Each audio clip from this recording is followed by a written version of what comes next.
Hello and welcome to Camel Finance. I'm your boy Camel, and the question BTC Fuel is asking is, are we about here with one more leg left to go? You can see we had these few touches of this trend line, a big violation, and are we here retesting this trend line? Is that where we are for Bitcoin?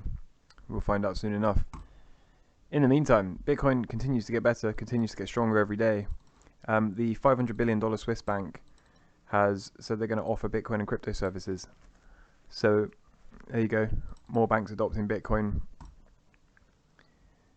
At the same time, we've got two major Israeli credit cards are now allowing their customers to buy Bitcoin.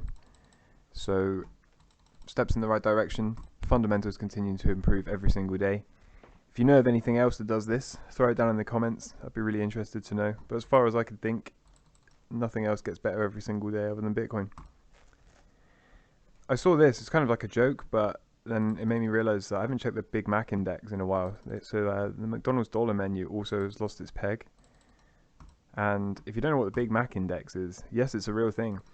Admittedly, it is a light-hearted guide to whether currencies are at their correct level. And so basically, since you can buy a Big Mac anywhere in the world, more or less, the purchasing power parity implies that exchange rates are determined by the value of goods that currencies can buy.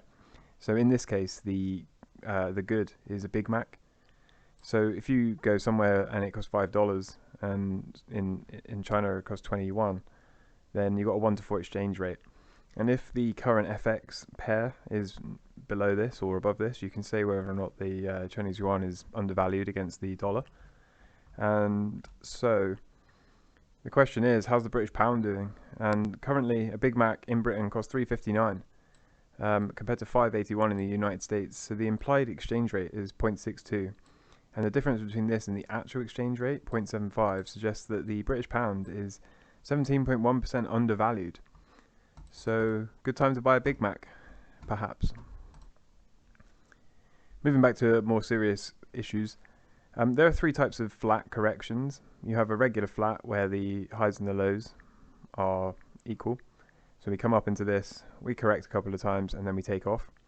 You've got an expanded flat where you come up into this, move down, create a higher high, then create a lower low below this low, a higher high above this high, and a lower low below this low, before cracking out of here again and continuing. And then you get the running flat, where you come up into this, form a low, form a higher high, and then a higher low, and then leave. Undoubtedly, Bitcoin is in the middle of an expanded flat. We have a higher high in place, and now recently a lower low. So if we go to the Bitcoin chart, this high is above this high, and this low is below this low. So this undoubtedly qualifies Bitcoin as a expanded flat correction for the time being. All that's left to see is the takeoff and completion of this pattern. So will we see that? Well, again from BTC Fuel, quite possibly. We had Bitcoin in 2020, it violated this trend line and went. Have we done that on large volume? Quite possibly.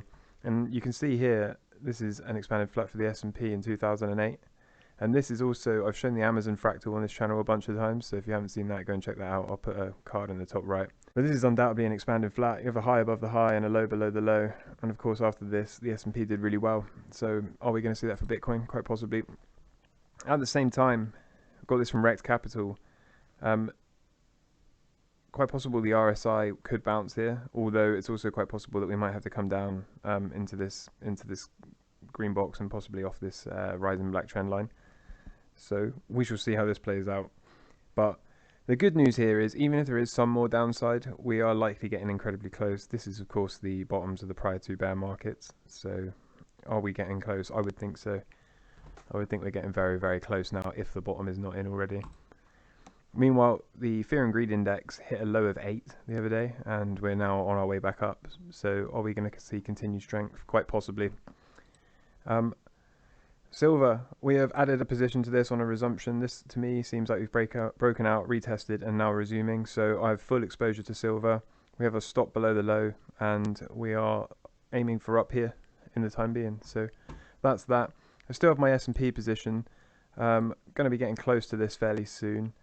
But looking at the futures, down another 34 points. I think I got about 105 before it hits my stop loss, so we'll see how this goes. But no need to go moving stop losses or jiggling anything around or jumping in and out or panicking. I'll just continue to monitor this. As a swing trader, I don't really care about anything apart from the closing price anyway. So I'll update on that tomorrow with full exposure to silver. And I'll leave you with this before I go. The primary job of a market speculator is not to find the next big winner. Rather, the primary job is to properly manage the next losing trade. So this is why I'm not juggling my position round, even when it starts to head towards the stop. This is why I'm not modifying anything. I have a plan and stick to it. I'm very clear in validation, as I've said before. So all we want to do is properly manage the next risk, and finding big winners provides the thrills, but managing the risk pays the bills. And so it's important to respect the risk. It's important not to mess around here. The markets, if they're not going to play ball for a while, it's okay to be flat. You know, nobody advocates for not holding cash more than me, except for in your trading account whilst you're waiting for a trade to set up properly and for market volatility to subside. There's a time to go full send. There's a time to get fully exposed, and there's plenty of time. Most of the time, in my opinion, as a trader, you need to be sat on the side waiting for things to set up properly. So have your plan, stick to it, respect risk, respect stops. And if you found value here today, I'd appreciate if you could subscribe to the YouTube channel, follow me on Twitter, and until next time, I'm your boy Camel. Take care. All the best. Bye.